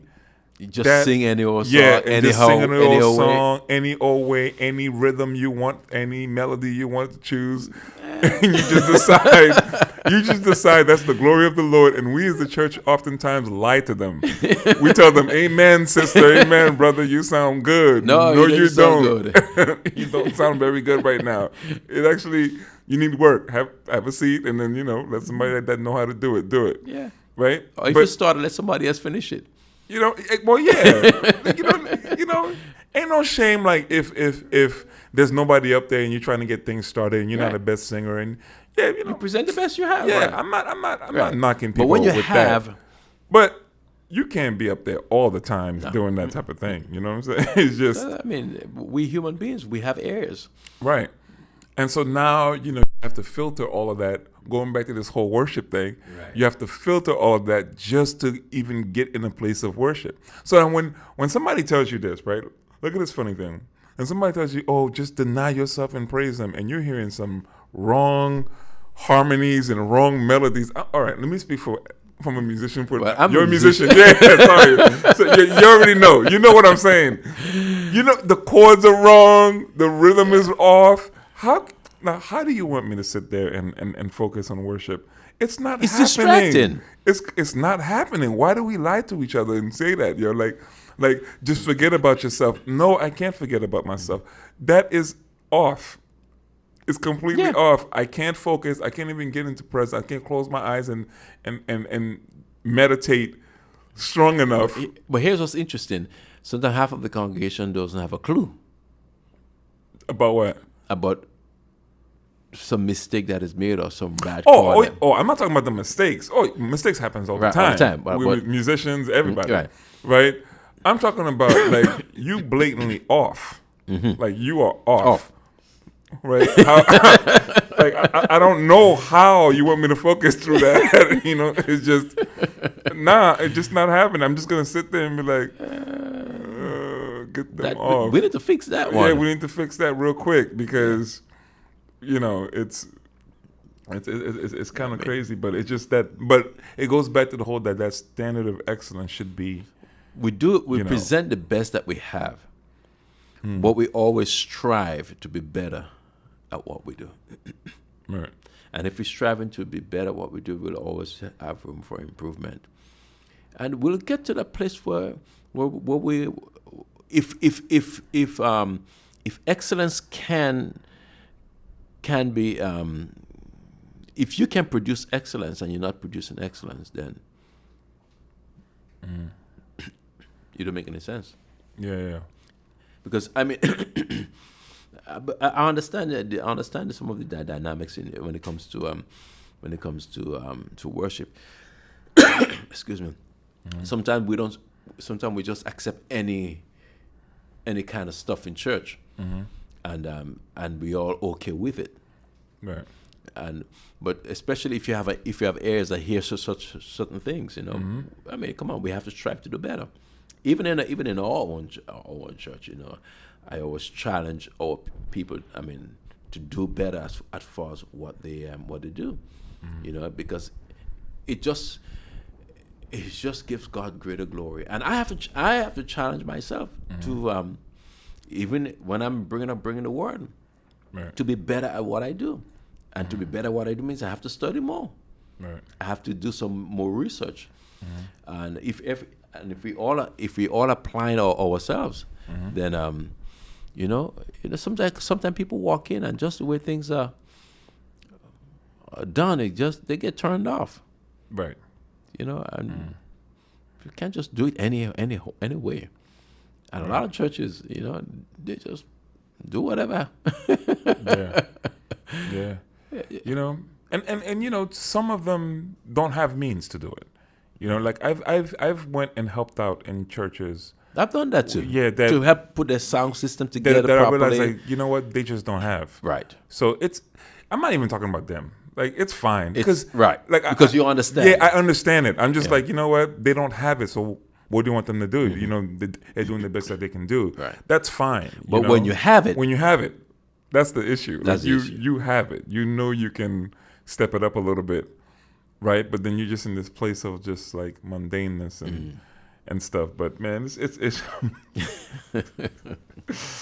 yeah, church be lying to folk a lot. I should say sometimes we lie to people a lot, man.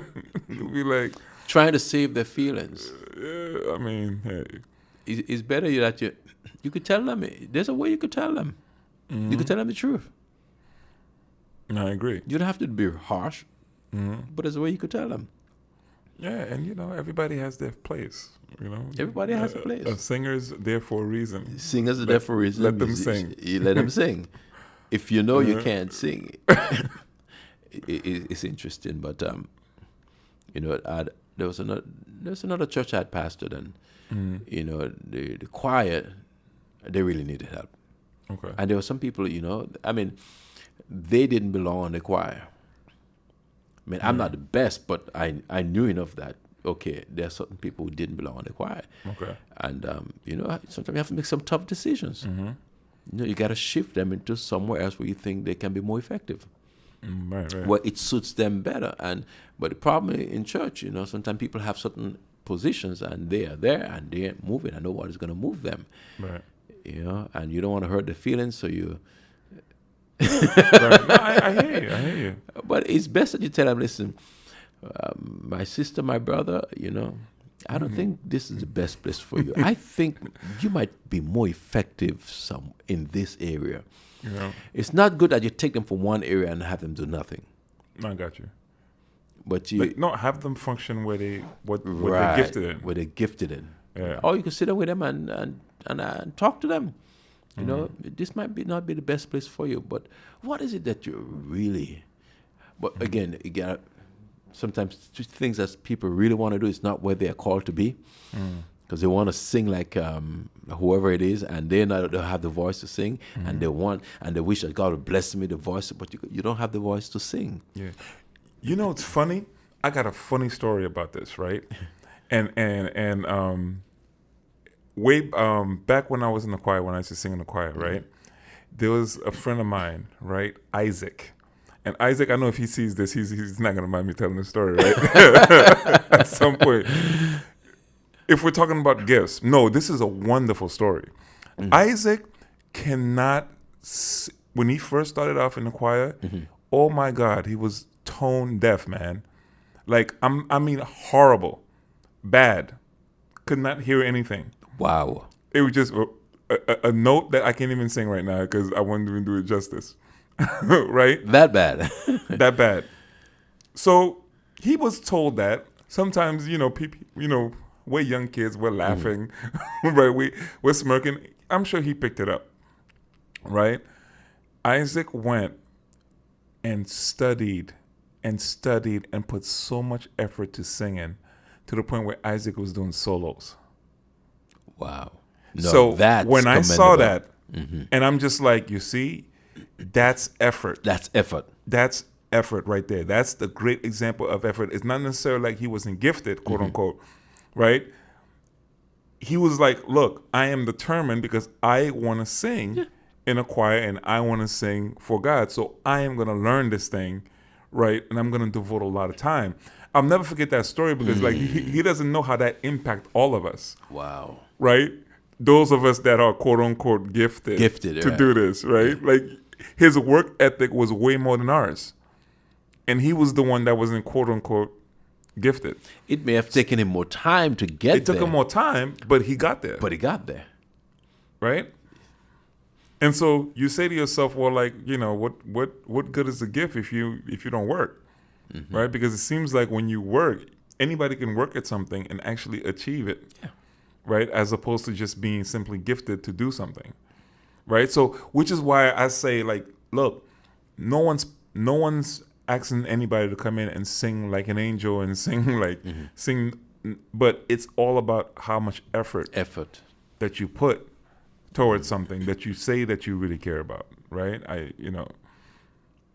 And you have to give yourself to time for practice, right, and developing yourself, so that you can be more effective at what you do. Right. I know guys who they just pick up an instrument and they can pretty much almost in no time at all they can learn to play it. And there are guys who spends weeks and months. It takes them to get to where that person might take 1 month to get. In 1 month, they're already there.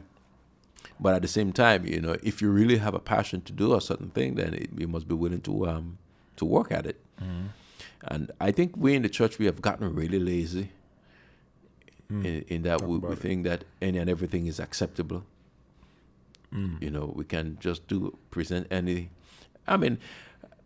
But our Heavenly Father wants us to present the best. Right. He doesn't just want anything. He wants us to really. And I think even our natural parents, if we take the time to work on something and then present it to them, I think they'd be more pleased with it than if we just throw something together, didn't take time to really consider how we're going to do it. Yeah. See, our Heavenly Father is the same way. He appreciates when we take the effort to work on something to bring honor and glory to Him, rather than just present anything anyhow. Right. And that affects every area of our lives. It's really going back to the mindset, kind of mindset that we have when it comes to the work of the kingdom. A lot of churches, they're just doing church. They're not necessarily working for the kingdom. They're just doing church. So, just touch on that just a little bit. When you say doing it for the kingdom, how does that look like? Like if somebody was just to hear that. It goes back to the heart, the reason why you do what you do, and the mindset that you have when you're doing it. I'm doing it again, and we use some reason for the glory of God, but sometimes we have to examine how we're doing it. Because some people say, I'm doing this for the glory of God, but again, when you really examine it, what kind of effort are you putting into it? Everything that it's a mindset, because even when you're going to the store, like for example, sometimes I go certain places with a purpose. Okay. So I go to buy coffee at a certain place because I have a purpose. Right. I could go anywhere else and have the coffee, but I'm going there to have coffee because the idea is to connect with somebody there, so that I can eventually share the love of Jesus Christ, that they can see the light in me. So if we live our lives that way, then that's really bottom line for the glory of the kingdom. Okay. Yeah. In everything that we do. Everything that we do. The decisions we make, even when we're angry, what are we angry for? Why do we get upset? For what? I see what you mean. Yeah. Yeah, and there's nothing wrong with getting upset or getting angry, but what's your reason behind getting angry? Right. So would you say how does that look like? Let's say if you're saying you're doing it for the glory, in terms of like somebody trying to buy a home, right? Like how does that look like doing it for the glory of God? And even buying a car. Yeah. You're buying a home, okay, for Lord, I just thank you for your family. You want to have a better place for your family, but also with the mindset, Lord, sometimes a brother or sister, someone might be visiting, who might need some place to spend a night, or my house is available, right? Or maybe I can. I have a house. I can call some of the brothers and sisters together and just feed them, or just minister to them, or just form like a what you call that small group meeting. You know, because I have my home now. I mean, it's not just having a home so you can say the home is for you and you yourself alone. But Lord, how can the home that you have given me, how can it be used to be a blessing to other people? Gotcha. Of course, a blessing to my family, but how can it also be a blessing to other people? Of course, you have to be mindful, of course, who you bring into your home and all that stuff. You know, you got to be wise. But at the same time, you know, how can this be used to honor you? How can my car be used to honor you? God bless you, the brand new car, but you see your brother, your sister who needs a ride, and you won't give them a ride because you don't want them to mess up your seat. Or they may have kids, and if I bring those kids in my car, I mean, my car might get dirty, and so you have to kind of like check your motives. Your motives, yeah. As far as like why you do we do what we do. Bottom line is why we do what we do. Because I always tell, there was another church where I was pastoring, and I tell the congregation, you know, find out who needs a ride. Yeah, because there's some people who might have to take the bus, and you might be going their way. So find out if they need a ride, and then you know can make arrangements where you can pick them up and bring them with you. Right. So you don't have. Here's another thing: you have a guy, a young man, or a young woman driving a church bus, and they got to leave the family and make all this pickup, right? And then they got to drop all these people back, and you never have time for anything else. I used to do that. Okay, I see. I guess so. If everyone picked up, you know, somebody a little bit of the burden, right, it'll help you out. Of course. Nah, speaking from a real place, I get it. No, but we each like, you know, that's supposed, you know, like, you know, going back with what we're saying as far as like church function and state. That's what that's what I've always felt like it should be. You know, I personally feel like, you know, because I know you're a musician, and I personally feel the church, you know, in some other area has mismanaged musicians. Oh, that's another issue. Yeah, that's a huge one. That's a huge one. I feel that they mismanaged it. I feel like because I'm saying it from seeing it and also having, you know, peers that experience it, that we share similar stories, you know. And oftentimes, you know, the musicians would get like you know, it's always the musician's fault why things go wrong. Oh, blame the musician. Blame the musician. You know, things are out of place. Oh, blame the musician. You know, the musician leaves the church. Blame the musician. They wasn't faithful. You know, but not forgetting that they have families too, and they have obligations too that they need to, you know, and you know, and personally, I don't think every musician is called to the church to play for the church. Not necessary. You know, I don't think so. But you know, it's an interesting thing because that's a topic maybe we could like kind of address a little bit. Just the dynamic between a musician and a pastor, and what that should look like. That's a big one. What that should look like. That's a big one. Because it's a, you know, you're a musician, you know what I'm saying? So it's what that should look like even. Because musicians, I mean, when you have, I don't know if we have time to really get into that discussion. Briefly. I know we're running out of time. but musicians... Well, about 12 minutes, okay, cool. Musicians spend a lot of time honing their gift. You know, and especially if you have excellent musicians, it didn't come overnight. Right. Those guys put a lot of time into practicing and fine tuning their skills. You know, and we have to understand that, you know, in the church, musicians they play an important role. I mean, of course, there are a lot of people play different roles, but musicians and worship leaders, they play an important role as far as the worship experience in the church is concerned. And it's an interesting discussion that came up among us as pastors.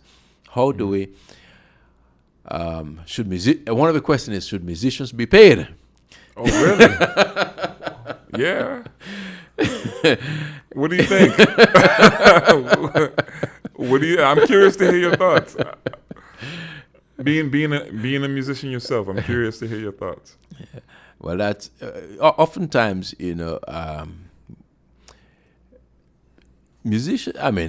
excellent musicians comes with a price. Mm-hmm. And if you want the level of music in your congregation, you have to be able to compensate the musicians and the people who make that happen to a certain point. I mean, it all goes back to the budget of the church and how the money is being spent. Yeah, of course. Mm-hmm. But if they help make what happens on Sunday morning, because really, when you think about it, they play a big part as far as the worship experience is concerned. Mm-hmm. Of course, if we don't have the musicians, we could still have worship. Mm-hmm. If we don't have the pastor, we could still have the word. Mm-hmm. Right. So, but when you have when you want excellent musicians and you want the music to at the best, I believe that the church should compensate the musicians to some degree. Yeah. I mean, I've heard pastors say, well, they're doing it for the glory of God, so why should we have to pay them? How long ago was that? Because I'm sure people got to be updated now, right? I think over the past 10 years, a lot has changed. Yeah. Where as far as the musicians are concerned, I think because there are some churches there are some churches who are asking for musicians and they're willing to pay them because they understand the value that the musicians play in as far as the worship experience is concerned. Again, we have to balance. We have to. Because if the musicians, especially if that's what they do for a living, you have to be mindful of this is what pays their bills. Yeah, no, of course.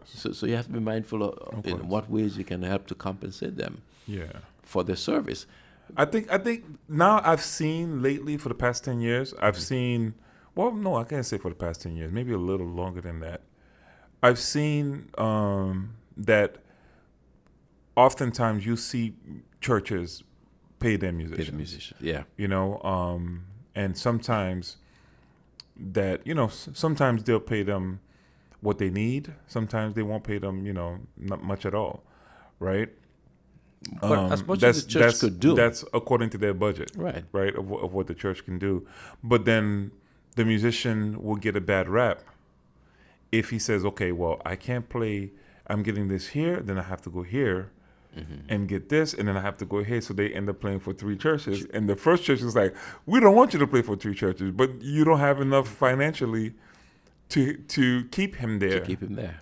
So what do you say to that? Like, how do you... how can you tell him not to work in this, you know what I'm saying? And make a living because you don't want him going to another church? Oh, that's very interesting. I'm not sure if I have an answer for that one. You know what I'm saying? But it's reality, and because they realize that, on Sunday mornings is when they can make most of their money as far as to cover their expenses. There was a time when there was a great demand for musicians as far as playing for big bands and playing for different orchestras on Broadway and different stuff like that. But, with technology now, there's not such a great need or a great, let's say, there's not a great demand for actual live bodies playing. But there's something about having a live body on stage. Yeah, of course. I don't care how you put it. Yeah, of course. There's something different about having a human being up there playing an instrument. An instrument, man. Yeah. I don't think there's nothing that can replace that. Yeah, I think live music. That's gonna be but for a while. Again, if they had a job where they can use their skills playing for all the bands, it may not be so stressful on them.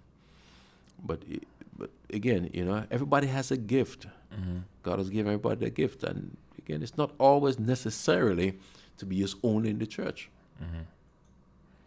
No, I agree with that. Because the whole purpose really that God gives us gifts is not necessarily to serve only in the church, but to be able to use out there as a witness. See, we think that all the gifts that God gives us and all the people you're supposed to be in the church and for the church. No, man. Yeah, you gotta be. It's for the world. Like, I mean, it's for everybody else. It's to connect with people out there. Yeah. Because you're already saved, hopefully. You said hopefully. Put a clause on that. I agree. I think that dynamic is interesting to me between a pastor and a musician. Yeah. Very, very interesting. And having friends and colleagues and stuff like that. People that do what I do as well. We often talk about like how important that is, and how even more effective the smoothness of or the flow of a service or the worship service can go if they are connected. If they are connected, yeah. And it's one of those things where it's just like it's interesting to see the dynamics, because oftentimes you really see them have a really good relationship. Like, and it's a greater percentage of bad relationship between musicians and staff than it is a good relationship between them. Now, I'm sure there are good people, there are pastors that have great relationship with their musicians, but I would say the percentage seems to be greater that they don't. And again, if a musician, if his needs have been met Monday through Saturday, he won't have such a demand on him when it comes to Sunday morning. But if Sunday morning is if on Sundays where he can make most of his money to take care of himself, well, he has to think of his bills for next week. Yeah, it makes sense. Yeah. And the church has to realize that, hey, listen, if you just want any kind of musician, that's fine. But if you want excellence in music, those guys they spend a lot of time, 5-6 hours a day practicing just to fine tune the stuff, man. And it's a lot of work. It's a lot of work that goes unnoticed. They should be rewarded, unappreciated. Oftentimes it goes unnoticed, unappreciated. Not everyone, but it's kind of that like we need it. But then we also overlook it. Yeah. A lot of the times, it's interesting to see how, and it's not just church, because it's just music in general. Music is this thing where it's like it's a part of everybody's lives, right? But then it's the most abused profession. Yeah. By everyone. Because people think they're not supposed to pay for it. See what I'm saying? Yeah. It's one of those things. It's like, when you decided to be a musician, you made that conscious decision. Like, look, you'll be praised 1 minute as long as you're praying, as long as you're playing. I mean, right? You will be praised. You will be taught, say that, oh man, you're great. The music was awesome. When it comes time to pay for it,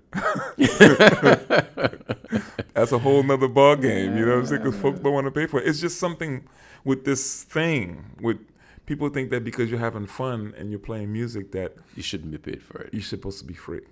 But that's what work's supposed to be. Yeah, exactly. Yeah, work is supposed to be enjoyable, and if you can find something that you're good at, that you love to do, you should be paid for it. Yeah. You're providing service. Of course, in the church, you can't pay everybody, but there are some key people in the church that you should compensate that makes things happen. And the musicians is one of them. Yeah, it'll be good to see. And even your worship leader. Yeah. You can't pay everybody in the worship team, but at least you could do something for them somewhere down the road. But again, your worship leader, Yeah. the music director, and some of you need to compensate those people. No, I agree with that, and I'm not just saying it like like although I'm a musician, I do recognize that like, look, if people are doing the work, they need to get paid. They need to get paid, including pastors. pastors. Yeah, Yes. if a pastor's doing the work and he's there, he's working all the time. Like he needs to get something, because he also in turn has a family. So I'm all about fair game when it comes to, because people work, they have to live, But it's Well, that's another interesting. yeah, it's interesting, man. It's been such a pleasure talking to you, Pastor. What's interesting. There was one pastor who told me that I did some work for him, and I gave him the bill. He looked at me and says, "You charging me?" Really? No, he said it like that? He said it like that? He asked me 3 times. You really serious? You charging me? I said, yes. Shouldn't I charge you? I worked. I went to Home Depot. I got the material. I fixed your problem. I should charge you. Well, because I'm a pastor and you're a pastor, I shouldn't charge you. Wow, that's new. That was very interesting. So when he goes to work, should he get paid? I hope what I'm saying? Like what type of reasoning? That just sounds like a whole bunch of Well, that's a lot of mindset. The mindset of a lot of Christians have too. Yeah. Like okay, so then go to work for free. Yeah. That's what I would say. Just all right, go to work for free then. Yeah. Right. He asked me 3 times. Nah, man. People got to get over themselves. See, with church that stuff, folks, man. we have to understand that. Listen, people need to be compensated. Yeah. We think if we're doing anything for the Lord, it's supposed to be free. Yeah. And that's just wrong. And especially if you have a title as a pastor, you're supposed to get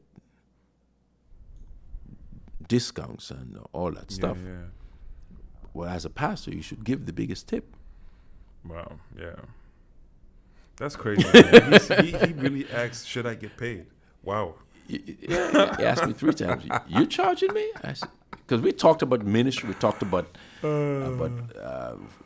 stuff we've done for people and stuff like that. And he did how much work he's done for people, and so I guess he was expecting me to work for free. Man. Well, on that note, yeah, you have to pay the man. You got to pay. You have to pay the man. The man has a family too.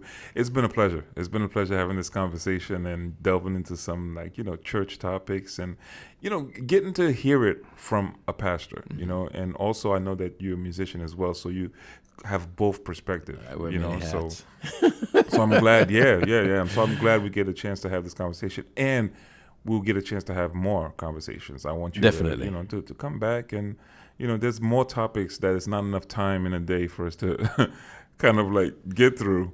But this is the first start. Again, everyone, this is the Uninvited podcast, where we talk about things that probably will not get you invited to your next dinner party. But this one was a great conversation as far as the state of the church and all different types of things in relationship to God. So until next time, folks. God bless you.